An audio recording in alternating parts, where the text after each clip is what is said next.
Hello friends, আমি Sanjukta. Welcome to my blog. First time আমাদের কমপ্লেক্সে কালী পুজো স্টার্ট হলো 2024। আমরা এসছি এখানে নিউটাউন অ্যাকশন এরিয়া 1-এর এই কমপ্লেক্সে রেজাবুতে 2016। 8 বছর হয়ে গেল। ফার্স্ট টাইম ভীষণ আনন্দ হচ্ছে। তবে ডিসিশনটা কিন্তু হট করেই নেওয়া, মানে জাস্ট 15-20 আগে জাস্ট একটা কথা হয়েছিল, কারণ আমাদের কমপ্লেক্সে তো ফ্ল্যাট ওনার থাকেই না। আমরা 3জন ফ্ল্যাট ওনার থাকি আর 2-3টে রেন্ট, ব্যাস। একটা পুজোর আয়োজন করতে গেলে লোকজন লাগেই। সেক্ষেত্রে মানে এত অল্প সংখ্যক লোক নিয়ে একটু তো অসুবিধে হওয়ারই ব্যাপার। তো যাই হোক, মা চেয়েছিলেন, মাকে বরণটাও, মার আশাটা প্রথম আমাদের কমপ্লেক্সে এলেন, সেই বরণ দিয়েই আমার পুজো শুরু, এবং ভোগটাও মা আমার হাতেই চেয়েছিলেন। এবং যখন ডিসিশনটা নেওয়া হলো সেটা ছিল ঠিক কালী পুজোর আগের দিন, এবং মার ইচ্ছেতেই মা আমার হাতে হয়তো ভোগটাও চেয়েছিলেন। কিন্তু সেটা কিন্তু হঠাৎই, না অজান্তেই, না জেনে, মানে পূর্ব পরিকল্পিত নয়, জাস্ট লাস্ট মোমেন্টে, মানে 7:30-8টার সময় আমি জানতে পারি পুজোর দিন যে মার ভোগটা আমাকেই তৈরি করে দিতে হবে, এবং আমি ভীষণ ভয়ও পাই এবং রাজি, মানে না হওয়ারই ব্যাপার। তো যাই হোক, কারণ মার ভোগ বলে কথা, সেই সাধ্য কি আমার আছে? বাড়িতে মা লক্ষ্মী, কালী পুজো না, লক্ষ্মী গোপাল এমনি জগন্নাথের ভোগ করে থাকি, কিন্তু কালী পুজোর ভোগ তো সবারই একটু ভয় পাওয়ারই কথা। তো যাই হোক, সেটাও করেছি, মার বরণও আমি করেছি। ওই একটাই কথা বললাম, কমপ্লেক্সের জায়গাটা অনেকটাই পেয়েছি, মানে গ্যারাজটা আমাদের ম্যাক্সিমাম খালি, কারণ 3জন ফ্ল্যাট ওনার থাকে আর 2-3টে রেন্ট, মোটামুটি 7-8টা গাড়ি থাকে। এবং আমাদের সাইডে যে বিল্ডিংয়ের প্যাসেজটা আছে দু সাইডে, সেখানেও কিছু গাড়ি আমরা সরিয়ে দিই। গ্যারাজেই আমাদের পুজোটা হয়, বেশ বড় গ্যারাজ, 30টা ফ্ল্যাটের গ্যারাজ। কারণ এখানে ফ্ল্যাটগুলো বেশ বড়, মানে প্রত্যেকটা ফ্ল্যাটই বিগ সাইজ। তো অসুবিধে আমাদের হয়নি। জায়গার প্রচণ্ড বড় জায়গা। এবং নেক্সট টাইম আমরা পুজো করব এবার, যেহেতু হঠাৎই একদিনের সিদ্ধান্তে পুজো, হয়তো সঠিকভাবে গোছানো হয়নি। ফল টলগুলো কেটেছেন আমাদের পুরোহিত যিনি এসেছিলেন তিনি। এবং ভোগ রান্নার ব্যাপারটা বলি, যে সেটাও আমাদের পুরোহিত যিনি ব্রাহ্মণ, উনি একজন ব্রাহ্মণ, ভোগ রান্না করে দেওয়ার জন্যে কথা ছিল। তবে লাস্ট মোমেন্টে সেটা ক্যান্সেল হয়, এবং সেটা তখন কালী পুজোর দিন সন্ধ্যে 7টার সময় জানা যায়। এবারে পুজোটা 6টার আগেই অমাবস্যা পড়েছে, এবং আমরা স্টার্টিংয়েই, মানে পুজো একদম সন্ধ্যে 7টা থেকেই শুরু করব বলেছি, যাতে 11টার মধ্যে শেষ হয়ে যায়। ফার্স্ট টাইম পুজো তো। তো তখন আমাদের যিনি ব্রাহ্মণ পুজো করতে এসেছেন, উনি 7টার সময় এসে জানাচ্ছেন, যিনি ভোগ করবেন বলেছিলেন তিনি আসেননি। এবং আমি সেই টাইমে রেডি হয়ে পুজোয় নামবার জন্যে মানে রেডি হচ্ছি, ঠিক তখনই আমাদের যে কেয়ারটেকার ছেলেটি আমাকে ফোনে জানায়, ম্যাডাম মায়ের ভোগটা যদি আপনি করেন, কারণ যিনি করার কথা ছিল আসছেন না। তখন সন্ধ্যে 7টা। আমি বলি যে পুজো স্টার্ট হবে, হোমযজ্ঞ হবে, দেখবো, এবং 10টার মধ্যে পুজো কমপ্লিট আমি কী করে করব? আর মা কালীর ভোগ কোনোদিন করিনি, এটা আমার পক্ষে সম্ভব নয়। তো আমি ওকে না করি, কিন্তু আমার হাজবেন্ড তারপরে উপরে এসে, তখন 7:30 বেজে গেছে, আমায় জানায় পুজোর নিচ থেকে সব শুনে গুছিয়ে গেছি।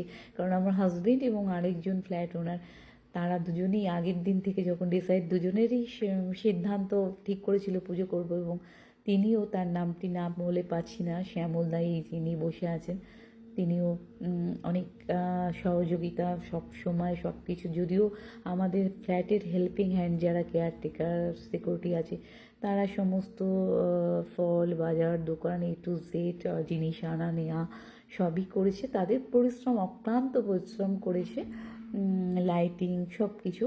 কিন্তু এরাও করেছে, আমার হাজব্যান্ডও আগের দিন থেকে অফিসিয়াল কাজ সেরে করেছে। মানে মানে কি বলবো, জাস্ট মানে সাথে থাকে, এবং কোনটা সিস্টেমেটিকভাবে হবে, এই যে অ্যারেঞ্জমেন্টে, এই সব নিয়ে এরা সব ব্যস্ত ছিল। এবং ওপরে এসে জানায় 7:30টার সময় না তুমি ভোগ করো, এবং তাকে বলি, আমার হাজব্যান্ডকে বলি যে না, এটা সম্ভব না, মা কালীর ভোগ, আমার ভীষণ ভয় লাগে। তবে আমার হাজব্যান্ড একটি কথা বলে যেটি আমার খুব ভালো লাগে, যে মা কালীর ভোগ নয়, মার ভোগ হিসেবে করো। তখন আমি সাহস পাই এবং যথারীতি যেমন সবসময় পাশে থাকে, ওই ভোগ রান্নার সময় সে তখন পুজোর নিচে না গিয়ে আমার পাশেই ছিল। যদিও সে কোনো দিন 22 বছরে আমাকে 1 কাপ চা করেও খাওয়ায়নি, না আমি দিইনি। আমি শুনেছি যে বিয়ের আগে চা করতে পারতো, ম্যাগি করতে পারতো, কিন্তু আমি দিইনি। টাচউড, ভগবান আমাকে সবসময় সুস্থ রেখেছে। একটা জিনিস শেয়ার করতে ইচ্ছে করলো, আজ 22 বছর হলো আমাদের বিয়ে হয়েছে। আজ পর্যন্ত এরম কোনো দিন আসেনি যে আমি রান্না করব না, বা হয়তো ফ্রিজে অনেক কিছু আছে সেই হিসেবে করিনি আলাদা, কিন্তু অসুস্থ বা কোনো কারণবশত করব না, এটা কখনো হয়নি। আর সুইগি, জোম্যাটো, সেটা বলি আজ পর্যন্ত না আমার বাড়ি, না আমার শ্বশুর বাড়ি, না আমার বাপের বাড়ি এক বাড়ির জন্যে, একটা জিনিসের জন্যে পা দিয়েছে। আমি যদি ফ্রিজে এমনভাবেই সিস্টেমেটিক রান্না করি, সব সময় যদি 2 দিন 3 দিন না করি, আমার কিন্তু ভেজ ননভেজ থাকেই। এবং প্রয়োজন হলে আমি ডাল ভাত, আলু সেদ্ধ, ডিম সেদ্ধ বা এই ধরনের কিছু লাইট খাবার আমি বানিয়ে নিতে পারবো। আজ পর্যন্ত ভগবান এই আশীর্বাদ আমাকে করে গেছেন, এটাই আমার কাছে সব থেকে বড় পাওয়া। আর কালী পুজোর পর দিন একটু ঠাকুর দেখতে, মানে 1-2 ঠাকুর দেখবো ডিসাইড করে বের হলাম। একটা পুজো হয় কাছেই, পুজোটা কিন্তু বেশ বড় হয় এবং মাও বেশ বড় এবং সুন্দর। তারপর আমাদের আশেপাশে নিউ টাউন দেখাই একটু। সকলের প্রচেষ্টায় ভালো পুজো হয় এবং পরদিন সন্ধ্যাবেলা আমি একটু আশেপাশে, মানে আমি আমার হাজবেন্ড যেটা করেই থাকি, ছেলেও থাকে, তো ছেলেকে মিস করছি লাস্ট ইয়ার থেকে। ওই জন্যে এত পুজো এখন আমরা বাজি জ্বালানো বা সব কিছুই কমিয়ে দিয়েছি। জ্বালাই না বাজি, বলতে গেলে ঠাকুরও সেইভাবে দেখি না। কালী পুজোয় তো গতবারেও দেখিনি, বাড়িতেই যা লাইট টাইট দিয়েছিলাম। তবে এবারে একটু মনটা ভালো লাগবে বলে বা একটু বেরোলাম। এই হচ্ছে, কালী পুজো হয়েছিল, বিসর্জন হয়ে গেছে। এখানে প্রত্যেকটা ব্লকে গায়ে গায়ে দুর্গা পুজো হয়, কালী পুজো অতটা হয় না। তো আমাদের এই কমপ্লেক্সটা আমি জাস্ট একটু শর্ট করেই দেখাই। এই হচ্ছে আমাদের কমপ্লেক্স। তবে বললাম, লোক থাকলে খুবই ভালো লাগলো। এখানে আমরা 3জন ফ্ল্যাট ওনার আর 2-3টে রেন্টে লোকও খুব কম, এবং ম্যাক্সিমামই এনআরআই আছে, দুবাইয়ে আছে, ব্যাংককে আছে, ইউএসএ আছে, লন্ডনে আছে, আর কিছু আছে গুজরাটেও আছে। যাই হোক, বা কলকাতাতেও 1-2জন আছে, তাদের এটা সেকেন্ড হাউস। তো বাড়ি ফিরলাম এবং তারপর দিন শনিবার পড়াতে নিউ টাউন বিসর্জন ঘাট বন্ধ, এবং আমরাও শনিবারে বিসর্জন দেবো না। মাকে একটু আরতি করলাম, মানে জাস্ট প্রদীপ দেখিয়ে একটু মনে হলো বাজি জ্বালাই, তবে সামান্য কালারফুল ফুল জ্বলে জ্বালালাম, বাকি রেখে দিলাম ছেলে ডিসেম্বরে এলে ছেলের সঙ্গেই জ্বালাবো। যাই হোক, কালী পুজোটা এবারে খুবই ভালো কাটলো। আর এই হচ্ছে আমাদের সামনে জিম রুম। 8 বছর ধরে, 8+ হয়ে গেছে এসেছি, আমরা ফার্স্ট ঢুকেছি দেজাবুতে। তো জিমে আজও গেলাম না, না গেল আমার হাজবেন্ড, না গেল ছেলে, না গেল আমি। এবারে অবশ্য জুন মাসে ছেলে যখন সামার ভ্যাকেশনে এসেছিল, সেই টাইমে আমি জোর করে ছেলেকে পাঠিয়েছিলাম 2-3 দিন জিমে।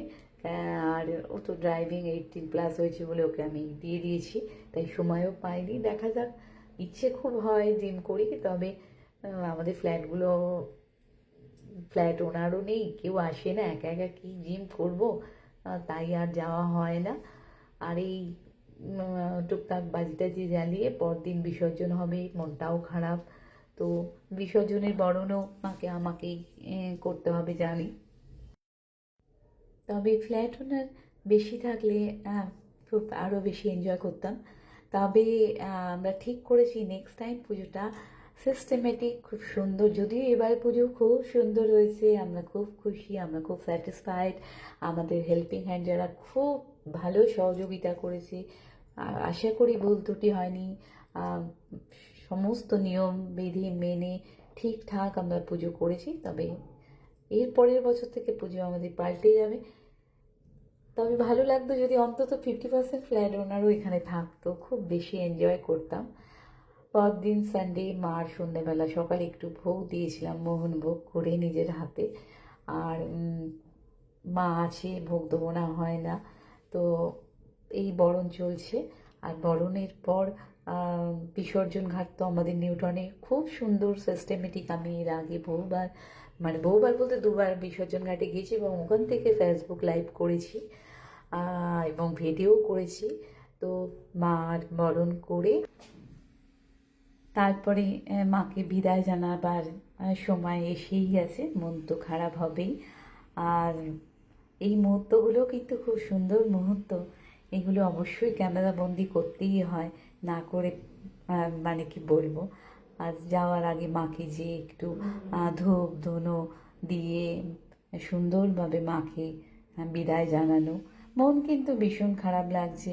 দুর্গাপুজোর সময় ভীষণ মন খারাপ হয়ে যায়, দশমী এলেই, নবমী থেকেই মনটা খারাপ হয়ে যায় যে মা চলে যাবে। শুধু আনন্দর জন্যে না, এখন তো ছোটবেলায় এটা মনে হতো নতুন ড্রেস দুর্গাপুজোয় পরবো আর দশমীর পর তো মা চলে যাবে, সেই কারণে হতো। কিন্তু বড় হয়ে তো বিয়ের পর বিশেষ করে সারা বছরই তো যখন ইচ্ছে, পুজো বলে কোনো নতুন ড্রেস থাকে না, সব সময় পরি। কোনো অ্যানিভার্সারি বা জন্মদিন এগুলোও থাকে না, যখন ইচ্ছে এমনি টাইমে পরি। আর সেই ছোটবেলার আনন্দটাও কিন্তু এখন আর সেই মনে আসে না। ভাবি সেগুলো কত ভালো লাগতো। পুজোর অপেক্ষা, জন্মদিনের অপেক্ষা, সরস্বতী পুজো অপেক্ষা থাকতাম নতুন ড্রেস। কিন্তু এখন যেহেতু বলে না বেশি পেয়ে গেলে যা হয় সেই হয়েছে। সব সময় যে কোনো মুহূর্তে যে কোনো দিন ইচ্ছে হলো ভেঙে ফেললাম। বাড়িতে স্টকে নতুন ড্রেস তো এখন সবারই থাকে। সব সময় মানুষের একটাই কাজ শপিং, আর তো মানে কি বলবো, এইভাবেই দিন কেটে যায়। তো যাই হোক, মাকে বিদায় জানিয়ে আবার এসো মা নেক্সট ইয়ার, এই বলে আজকের ভিডিওটাও এখানেই শেষ করছি। সবাই ভালো থাকবেন, সুস্থ থাকবেন। আর এটা আমাদের নিউ টাউন বিসর্জন ঘাটে যাচ্ছে দেখাচ্ছি। তো এই বিসর্জন ঘাটটা কিন্তু খুব সিস্টেম্যাটিক।